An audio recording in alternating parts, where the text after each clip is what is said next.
এইরকম যদি আমি স্পিডে চালাই না গাড়িটাকে 70-এ, এই গাড়িটা আমাকে মাইলেজ এইখানে হাইওয়েতে 24 আশেপাশে তো দিয়েই দেবে।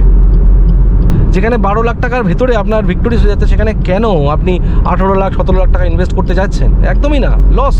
তবে যেহেতু অল্টো K10 ছোটো গাড়ি, এটা কিন্তু ল্যাগ দেয় না, কারণ গাড়িটা তো ছোটো, হালকা। তো বন্ধুরা কেমন আছেন সবাই? আশা করি সবাই ভালো আছেন। আজকের ভিডিওতে ডিসকাশন করতে যাচ্ছি এই যে বেসিক গাড়িগুলো আছে, Alto K10, WagonR, Celerio, SPresso, কোনটা বেটার হবে। প্রচুর কমেন্ট আসছে, রাকেশ দা কোনটা নেবো। আমি প্রচণ্ড কনফিউশনে ভুগছি ওয়াগনার অল্টো K10 নিয়ে।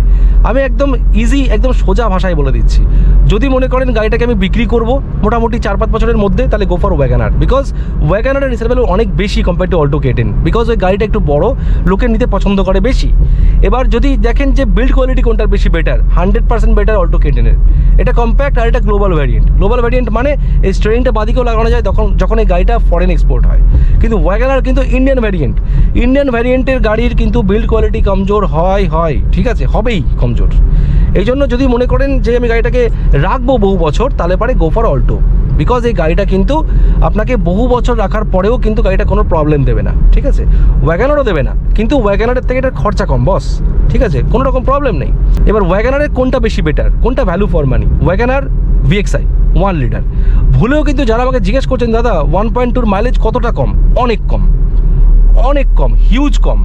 মানে ভিড়ভাড়ে যেখানে ওয়াগনারের 1 লিটার যেখানে দেয় ভিড়ভাড়ে 16-17, ঠিক আছে, হালকা ভিড়ে 18, আর হাইওয়েতে গিয়ে 23-24, সেখানে 1.2 ভিড়ভাড়ে দিচ্ছে ওই 11-12, আর হালকা ভিড়ে 14-15, আর হাইওয়েতে গিয়ে 20-19-20।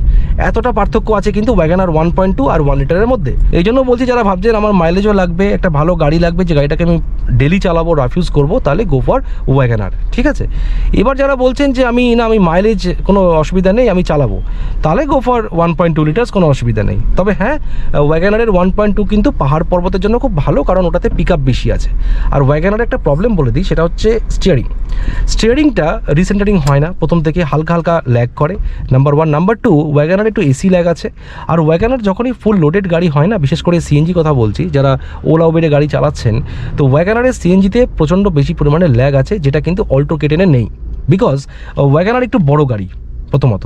এবার বড় গাড়ির জন্য কি হয়, গাড়িটা একটু বক্সি লুক আছে, মাইলেজটা কম হয়, কারণ ওটা হাওয়া কম কাটে, একদম বক্সি লুক।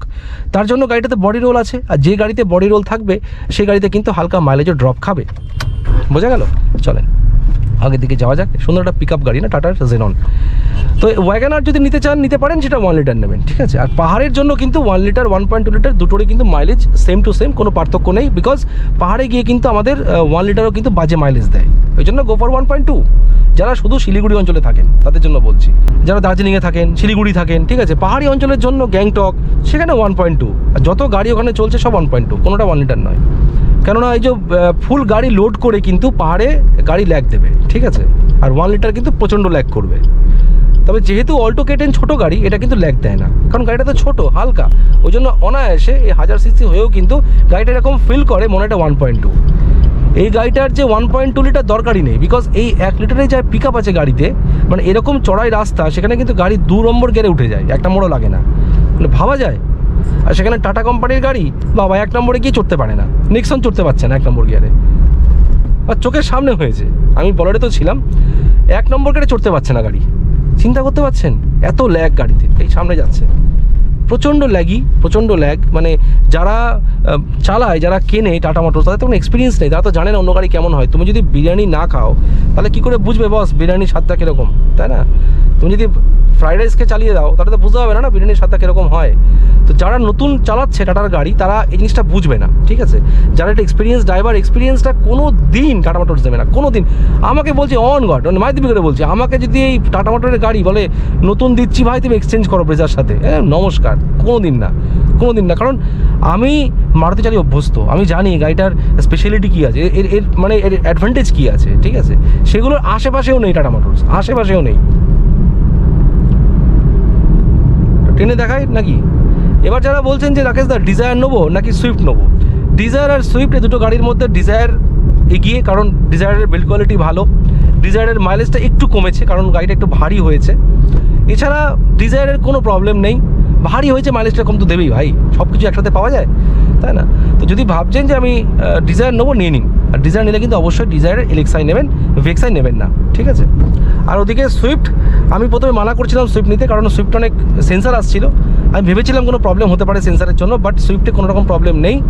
আপনারা চোখ বন্ধ করে you can go for Swift, one of the best value for money compact hatchback গাড়ি, যেটা বহু বছর চলবে, তবুও কোনো রকম প্রবলেম দেবে না। বিন্দাস চালান, ঠিক আছে? ওর মতো গাড়ি হয় না।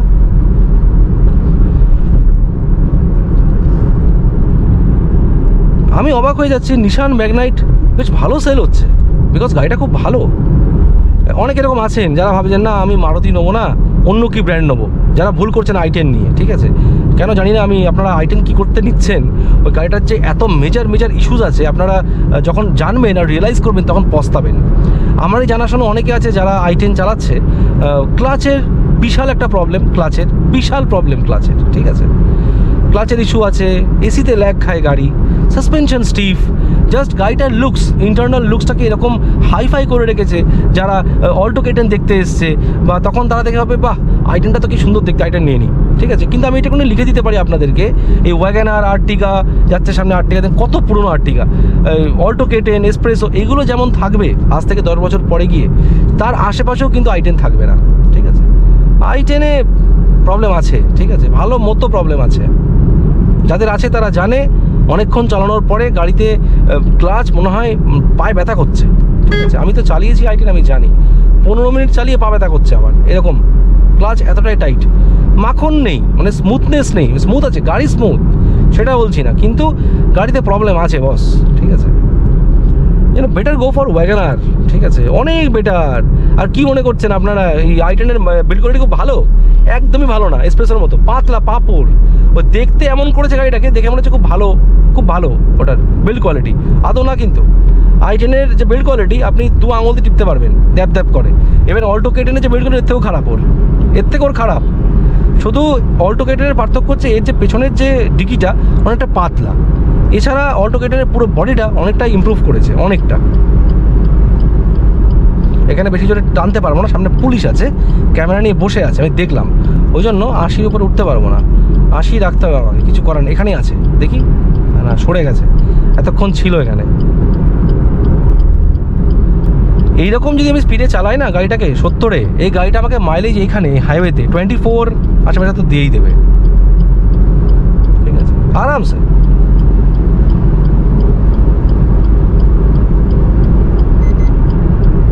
আশি, ব্যাস এই 80 ঠিক আছে, তারপর উঠবো না। তারপর উঠলে কী হবে, মাইলেজটা ড্রপ খাবে আস্তে আস্তে দাদা।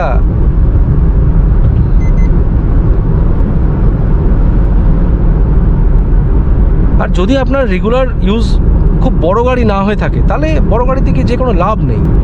বড় গাড়ি নিয়ে তো কোনো, সত্যি মানে আমি অনেক বড় গাড়ি কিনবো, যারা বলছেন না আমার বাজেট 16 লাখ টাকা 18 লাখ টাকা, আপনারা ভুল করছেন। এবার বলে দিচ্ছি, যাদের বাজেট মোটামুটি 16 লাখ 18 লাখ 20 লাখ টাকা বলছেন গাড়ি কিনবো, দাদা কোন গাড়ি বেটার? দাদা অত খরচা করতে লাগবে না, ভিক্টোরিয়াস নিয়ে নিন 11,30,000 টাকা। ওই গাড়ির থেকে ভালো গাড়ি এখন নেই। একটা কার অফ দ্য ইয়ার হয়েছে 2026-এর, ঠিক আছে? যত ওয়েবসাইট আছে গাড়ির, যত কোম্পানিগুলো আছে থার্ড পার্টি, তারা সবাই মিলে একটা অর্গানাইজ করেছিল, সেখানে ভিক্টোরিয়াসকে কার অফ দ্য ইয়ার দিয়েছে, বিকজ গাড়িটার বিল্ড কোয়ালিটি সুপার নচ, ঠিক আছে? নাম্বার 1, নাম্বার 2 মারুতি সব থেকে বিল্ড কোয়ালিটি ভালো গাড়ি, প্লাস ভারী গাড়ি হয়েও গাড়িটা মাইলেজ হেভি দিচ্ছে। আর কি চাই ভাই, সব কিছু ভালো। তো গো ফর ভিক্টোরিস, ঠিক আছে? অত লাখ টাকা খরচ করার কোনো দরকারই নেই। যেখানে 12 লাখ টাকার ভেতরে আপনার ভিক্টোরিস হয়ে যাচ্ছে, সেখানে কেন আপনি 18 লাখ 17 লাখ টাকা ইনভেস্ট করতে যাচ্ছেন? একদমই না, লস, ঠিক আছে?